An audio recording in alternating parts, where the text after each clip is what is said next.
성경은 많은 것을 이야기한 것처럼 보이지만 딱 하나입니다. 우리를 멸망 속에서 구원하시겠다. 우리 가문이 종갓집이라 매달 제사가 있었어요. 제사가 한두 개, 두세 개. 그러니 어릴 때 기억은 그 제사 지는 것밖에 기억이 안 나요. 그러다가 가문에 계속 재앙이 오니까 어머니가 중간에 결단했어요. 귀신 그거 아무리 밥 해주고 섬겨도 소용이 없다. 그래서 동네 조그마한 교회를 나기 시작합니다. 그때부터 이제 핍박이 시작돼요. 그 할머니 할아버지가 그걸 이해를 하시겠습니까? 늘 유교 집안에서 사시면서 제사가 사실은 다인데 어머니가 머리도 깎이기도 하고 방에 놓고 문을 잠가버리기도 하고 그러니까 성경책을 못 가지고 가니까 옛날에는 시골 보면은 화장실이 마당 멀리 있잖아요. 항아리 묻어놓고 나무 걸쳐놓고 그러니까 비닐에다가 성경책을 싸가지고 나무에 얹어놓고 화장실 가는 것처럼 하면서 교회 가시고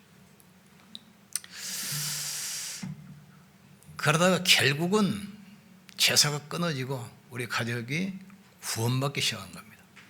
내가 또 중간에 여러 가지 여건 때문에 교회를 나가니까 우리 장모님 부르시더니 둘 중에 하나를 선택하라는 거예요. 예수 믿을 것이냐 자기 따르고 이혼할 것이냐 선택. 우리는 끊임없이 선택입니다. 어떤 분 간증을 하는데 청년 하나가 미국에 유학을 갔어요.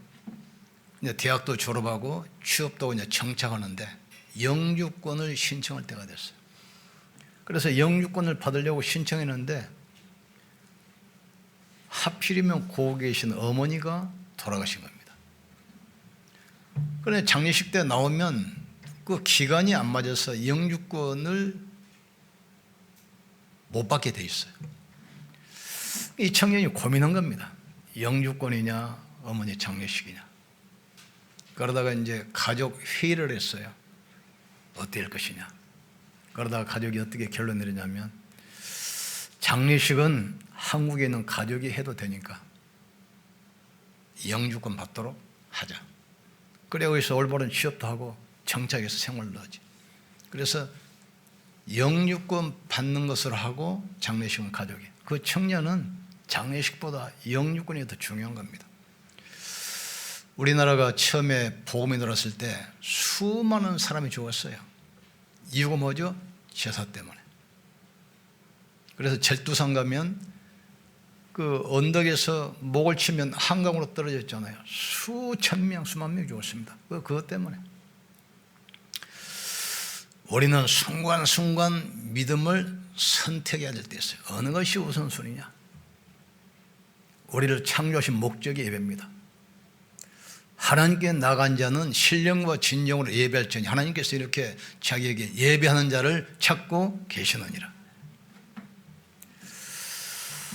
하나님은 인간을 지으실 때 인간만 하나님과 소통할 수 있는 영적 존재로 만드셨어요.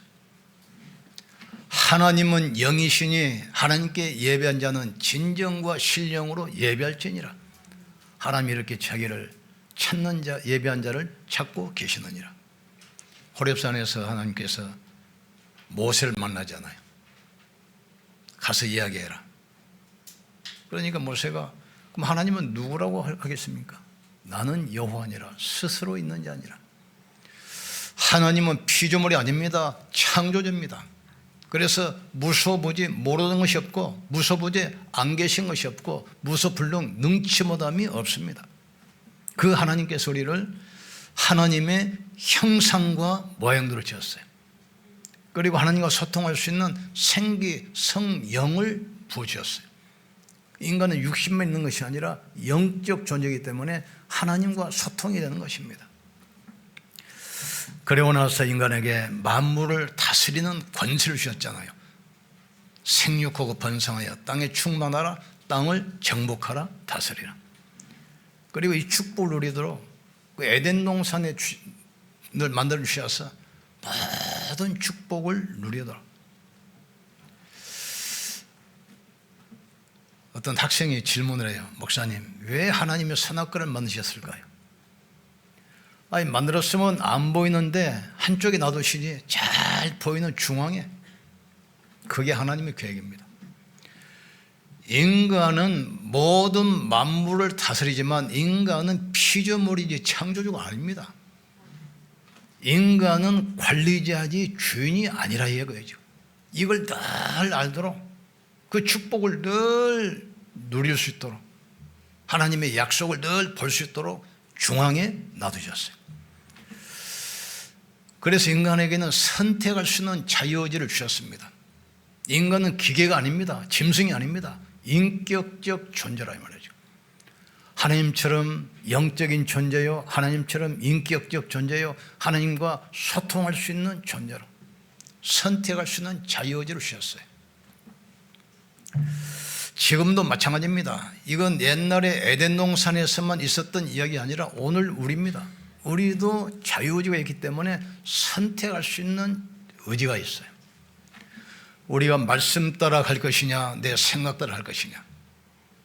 결과는 스스로 책임져야 돼요. 우리가 하나님의 말씀 따라가면 하나님께서 결과를 책임지시게 되어 있습니다.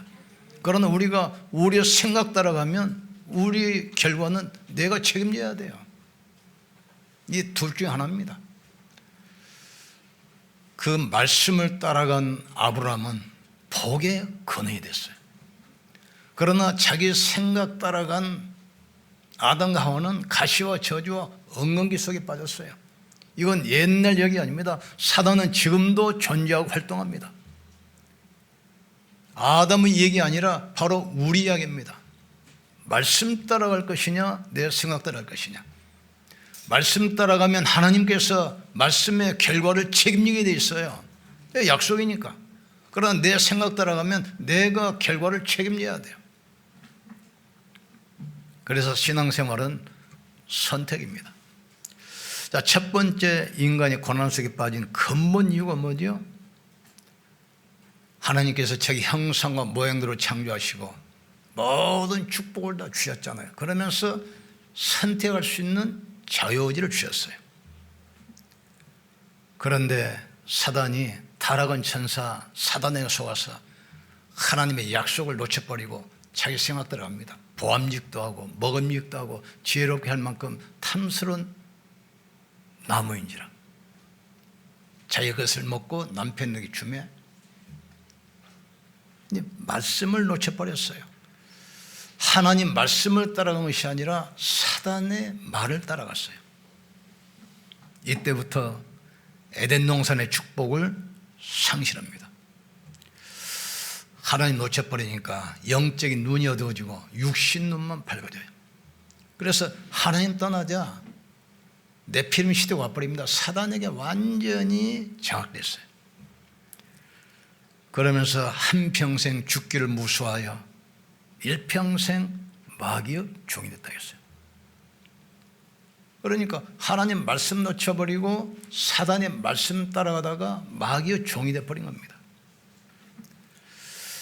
사람이 한 번 죽는 것은 정한 것이요 죽고 난 다음에 심판이 있으리라. 모든 사람이 죄를 범하였으며 하나님의 영광이 이르지 못하더니 의인은 없으며 한 명도 없다 하겠어요. 죄의 삭은 사망이라 했습니다. 사단의 말 따라가다가 하나님 떠나게 되고 마귀의 종이 돼서 이제는 바벨탑 시대가 버립니다. 아무리 노력해도 결국은 무너져요. 인생은 아무리 열심히 해도 혼돈과 공허와 무의미, 절망 속에 빠지게 됩니다.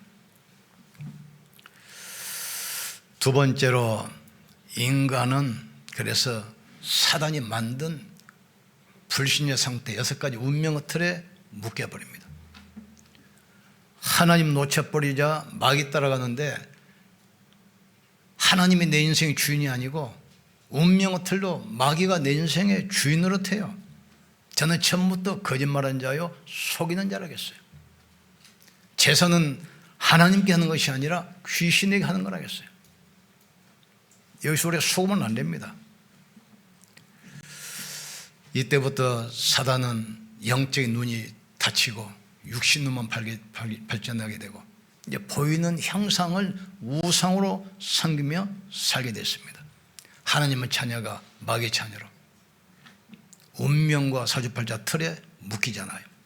그래서 영적인 걸 상실하기 때문에 눈에 보이는 것, 많은 형상을 만들어 놓고 섬기게 됐습니다. 문제 생기면 점쟁이한테 가서 물어보기도 하고 또는 굿도 하고 형상이 절도 하고 그렇습니다. 그러나 인간에게는 참 행복이 없어요. 늘 마음이 공허합니다. 늘 허무합니다. 늘 인생에 의미가 없어요. 그러다가 마음이 병들잖아요. 그래서 수고하고 무거운 짐진 자들아 다 내게로 오라. 내가 너를 쉬게 하리라. 그 결과로 따라오는 것이 육신의 질병입니다. 옛날에 없었던 질병이 계속 생겨요. 의학이 발전하고 과학이 발전해도 새로운 질병이 계속 생깁니다. 그러다 인간 어디로 갑니까? 사람이 한 번 죽는 것은 정한 것이요 죽고 난 다음에는 심판이 있다고 했어요. 어느 날 죽음이 다가오고 심판이 다가오고 지옥의 영원한 멸망이 기다리고 있습니다. 그럼 이걸로 끝납니까? 본인이 걸어갔던 그 길로 후대가 또 그 길 따라가게 돼 있어요. 아무리 인간이 몸부림쳐도 안 됩니다. 그래서 우상을 만들기도 하고 종교를 만들기도 하고 뭐 선행을 하기도 하고 철학을 연구하기도 하지만 하나님 떠난 인간의 모든 노력은 바벨탑처럼 험으로 무의미로 끝나버리는 거예요. 그래서 하나님께서 우리와 상의하지 아니하시고 구원의 길을 여신합니다. 우리가 아직 죄인 됐을 때 그리스도께서 십자가에서 죽으심으로 하나님께서 우리에 대한 사랑을 확증하셨느니라. 인간이 안 되기 때문에 여자의 후손으로 내가 너로 여자와 원수가 되게 하고 네 후손도 여자 후손과 원수가 되게 하려니 여자 후손은 내 머리를 상하게 할 것이요 너는 그의 발꿈치를 상하게 할 것이니라. 인간의 힘으로는 몸부림쳐도 사단에서 못 빠져나옵니다. 몸부림쳐도 죄와 저주를 못 막아요. 지옥 운명을 피할 수가 없습니다. 아무리 우상을 만들고 종교 생활하고 선행을 하고 수행을 해도 인간의 근본 문제를 바꿀 기력이기 때문에 사람은 안 되기 때문에 여자의 후손으로 구원자를 보내겠다 약속했어요. 그 약속 하나님이 직접 오셨잖아요. 희생제사 드려라. 노예로 400년 동안 애굽에서 몸부림쳐도 못 나오는데 언제 나왔죠? 피의 비밀. 육체의 생명은 피에 있습니다. 피가 죄를 속하나니라. 직접 피를 흘려서 인생의 문제를 해결한 것입니다. 생명은 피에 있다고 했어요. 양과 송아지 피로 하지 아니하고 자기 피로 속죄를 단번에 해결하셨느니라. 예수님께서 세례요한에게 세례받으셨잖아요. 세례요한은 제사장 가문입니다. 세례요한의 손이 예수님 머리에 닿는 순간 인류의 모든 죄가 전가가 돼요. 구약에 죄를 지면 양을 가지고 제사장에 가잖아요. 그러니까 죄를 고백합니다. 그러면 한 손은 그 죄인의 머리에, 한 손은 양의 머리에. 하나님 이 사람이 이러이러한 죄를 지었는데 죽어야 마땅하지만 이 사람 대신 이 양을 드립니다. 그 죄가 전가돼요. 이 사람 보는 앞에서 그 양이 희생을 당한 겁니다. 다리가 잘리고 배가 갈라지고 피를 뿌려서 번제를 드려요. 그러면 그 사람은 죄가 사함받고 양이 대신 죽는 거예요. 세례요한의 손이 예수님 머리에 얹어놓은 순간 모든 인류 죄, 나의 죄, 과거, 현재, 미래 모든 죄가 예수님께 전가돼요. 그 죄를 뒤집어 쓰고 죄인의 모습으로 십자가에 달려서 몸짓고 피 흘려 죽으심으로 우리의 모든 죄를 영원히 해결했습니다. 그리스도 예수 안에 있는 자는 결코 정죄함이 없나니 그리스도 예수 안에 있는 생명의 성령의 법이 죄와 사망에서 너희를 해방했습니다. 내 말을 듣고 나 보내신 이를 믿는 자는 영생을 얻고 심판에 이르지 아니하나니 사망에서 생명으로 옮겼느니라. 우리는 이미 운명에서 해방된 자요 사단에서 해방된 자임을 깨닫기를 주의 이름으로 축복합니다. 내가 다 이뤘다겠어요. 그 길은 새롭고 산 길이요 휘장은 저희 육체라겠어요. 예수님이 운명하시던 순간 성소와 지성소에 막혀있던 휘장이 갈라졌어요. 쉬운 자가 보여요. 이제는 만인 제사장으로 하나님께 나갈 수 있는 것입니다. 지금은 결국은 문화 싸움입니다. 유대인들이 처참하게 학살을 당한 이유가 예수님은 주라이기 때문에. 그 당시 로마가 세계를 정복했을 때 큐리어스 황제에게만 주라고 그랬어요. 예수님은 주라고 하기 때문에 번역자라고 처참하게 학살당했잖아요. 우리나라가 초창기 복음이 들어왔을 때 제사 때문에 많은 사람이 순교의 피를 흘렸어요. 그 위에 교회가 세워지고 우리가 구원받게 된 겁니다. 이해를 위해서 예수님이 인간의 모습으로 오셨잖아요. 동정녀 마리아에게서 나시고 보라 처녀가 잉태하여 아들을 낳을 것이요 그 이름을 임마누엘이라 하리라. 그분이 바로 예수고 바로 그리스도입니다. 예수님께서 십자가에서 못 박혀 피 흘리고 죽으시고 부활하심으로 구원의 길을 여셨어요. 나는 길이요 진리요 생명이니 나로 말미암지 않고는 아버지께로 올 자가 없느니라. 천하 인간에게 구원받을 만한 다른 이름을 주신 적이 없습니다. 예수 믿고 나면 제일 먼저 부딪히는 것이 제사입니다. 그리고 사회에서도 모든 행사를 주일날 하잖아요. 뭐 결혼식, 이사, 뭐 체육대회, 모든 행사가 주일날 해요. 근데 우리는 이제 주일날 못 하잖아요. 여기서부터 이제 계속 갈등이 생겨요. 우리는 순간순간 믿음은 선택입니다. 예수님이 누굽니까? 그리스도입니다. 그래서 주는 그리스도시요 살아계신 하나님의 아들이십니다. 이 고백했을 때 바요나 시몬아 네가 복이 있다. 이를 알게 하는 혈육이 아니요 하늘에 계신 내 아버지시니라고 그랬어요. 네 반석 위에 내 교회를 내가 세우겠다. 그리스도 반석 위에 인생을 세우기를 주의 이름으로 축복합니다. 그리스도 반석이 아니면 잘 나가는 것처럼 보이지만 조금 환난과 핍박이 오면 무너져 버려요. 그리스도 위에 인생을 세운 사람은 절대로 무너지지 않습니다. 음부의 권세가 너를 이기지 못할 것이다. 그리스도 안에 있는 사람은 흑암이 공격할 수 없어요. 음부의 권세가 여러분이 가는 곳에 하나님 나라 임하기를 주의 이름으로 축복합니다. 그러면서 천국 열쇠를 주리니 네가 땅에서 무엇이든지 매면 하늘에서도 맬 것이요 땅에서 풀면 하늘에서도 풀리리라 하시니라. 이 사실을 알고 영접하면 돼요. 영접하는 자 그 이름을 믿는 자들에게는 하나님의 자녀가 되었으니 이때 성령이 들어오시오. 오늘 그 말씀입니다. 너희 몸은 하나님의 성령께서 하는 성령의 전인 줄을 알지 못하느냐. 떠나셨던 하나님께서 그리스도를 고백하는 순간 성령으로 우리 속에 와 계셔요. 하나님을 만난 겁니다. 사단에서 영원히 해방된 겁니다. 죄와 저주에서 빠져나온 겁니다. 지옥 권세는 영원히 끝난 겁니다. 염려하고 두려워할 이유가 없어요. 내가 진실로 진실로 너에게 말하노니 반복할 때 하잖아요. 내 말을 듣고 나 보내신 이를 믿는 자는 하나님 영생을 얻었고 심판에 이르지 아니하나니 사망에서 생명으로 옮겼느니라. 우리가 구원받으면 과거, 현재, 미래 다 끝납니다. 허물과 죄로 죽었던 너희를 살리셨고 과거 해결해요. 그때 너희가 세상 풍속을 쫓고 공중권세 잡은 자를 따랐으니 지금 불순종을 가운데서 역사하는 악의 영이라. 현재도 끝난 겁니다. 하늘 보좌 우편에 앉히셨으니 미래가 보장됐어요. 구원이라는 것은 과거 운명이 없어진 겁니다. 현재 내 인생의 주인이 하나님이십니다. 미래 천국은 영원히 보장되어 있어요.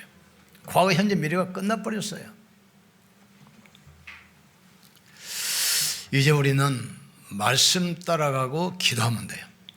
우리가 내 생각 따라갈 것이냐, 말씀 따라갈 것이냐. 아브라함이 갈 바를 알지 못하나 말씀을 따라갔고 그랬어요. 결국은 믿음의 조상이 되고 복의 근원이 됐습니다. 근데 조카 롯은 말씀 따라간 것이 아니라 사람 말 따라갔어요. 전쟁이 나서 모든 재산 약탈당하고 자녀들은 포로로 끌려가고 자기도 완전히 무너져 버렸잖아요. 옆 사람 축복합시다. 말씀 따라갑시다. 결과는 하나님께서 보장하십니다. 왜? 말씀하셨기 때문에. 아브라함이 이런 일 저런 일 많이 있지만 결국은 승리했어요. 이제는 기도하면 돼요. 너희가 내 이름으로 기도하면 내가 시행하겠다 했어요. 너는 내게 부르짖으라. 내가 내게 응답하겠고 내가 알지 못하는 크고 비밀한 일을 행하리라. 이 일을 행하는 여호와, 그 일을 지어 성취하는 여호와, 그 이름을 여호와라 네가 이르노라. 너는 내게 부르짖으라. 내가 내게 응답하리라. 우리는 제사 문화가 예배 문화로 바뀌어야 됩니다. 그래야만 성립니다. 사단은 문화를 가지고 계속 세상을 장악해요. 지금 전 세계가 다 그렇습니다. 우리가 가는 곳에 사탄 나라가 무너지고 하나님 나라가 임하게 될 줄 믿습니다. 우리가 이 길을 닦아야 돼요. 앞으로 사단이 세상 임금이고 왕이기 때문에 앞으로는 명상운동을 통해서 전 세계 청소년들을 사로잡습니다. 또 어른들은 제사 문화를 가지고 후대들을 장악해가요. 우리는 제사 문화가 예배 문화가 바뀌도록 기도하기를 주의 이름으로 축복합니다. 여기저기 흩어져 있는 우리 성도를 통해서 가문 살리는 명절 캠프 되기를 주의 이름으로 축복합니다. 여러분과 주님이 동행하고 있다는 사실을 깨닫기를 주의 이름으로 축복합니다. 정말 겸손하게 섬기면서 하세요. 전에 어떤 그 집사님은 간증하는데 이 처녀가 신앙생활을 잘 했는데 하필 결혼을 했는데 제사를 많이 지냈는지 종갓집 맏며느리가 됐어. 그럼 어떻게 할 겁니까? 가서 이제 제사 음식 만들고 만들고 그러다가 자기 시어머니한테 고백을 했대요. 나는 하나님의 자녀고 신앙생활 했는데 내가 제사 음식 차려놓고 내가 절하고 그러면 부정 타서 귀신이 못 온다고. 그러니까 시어머니가 깜짝 놀래가지고 야, 너 제사 다 끝날 때까지 저 방에 가 있어. 방에. 불신자들은 부정 탄다고 하면 무서웁니다. 부정 탄다 이 말은 귀신이 안 온다 이 말이거든요. 거기서 이제 혼자 찬양하고 막 기도하고 가문 보고 뭐 했어. 제사 다 끝나고 야 제사 끝났으니까 나와라 밥 먹으라. 싹 가문 보고만 됐어요. 도적이 오는 것은 죽이고 도적질하고 죽이고 멸망시키는 것뿐이지만 내가 온 것은 양으로 생명을 얻되 넘치 얻기 위함이라겠어요. 저는 어떤 그 직원 간증하는데 지금은 그런 게 없습니다. 한 30년 전만 해도 뭐 공무원들이 부정 같은 거 많이 했잖아요. 그러면 직원들이 한 달에 한 번씩 이제 모여가지고 이제 부정해서 이제 모은 돈을 다 이렇게 나눠 쓰는 거예요, 사람들. 그런데 한 사람이 이제 교회에다 예배드린 줄 알고 그 사람만 딱 빼놓고 자기들끼리 모여가지고 정보도 자기들 교환도 하고 돈도 나눠 쓰고. 그러니 이 사람은 완전히 왕따예요. 교회 다닌다고. 그러다가 어느 날 사건이 딱 터졌어요. 그 사람들 전부 다 감옥에 가는데 이 사람 한 명만 살아남았어요. 영접하는 자, 그 이름을 믿는 자들에게는 하나님의 자녀가 되었으니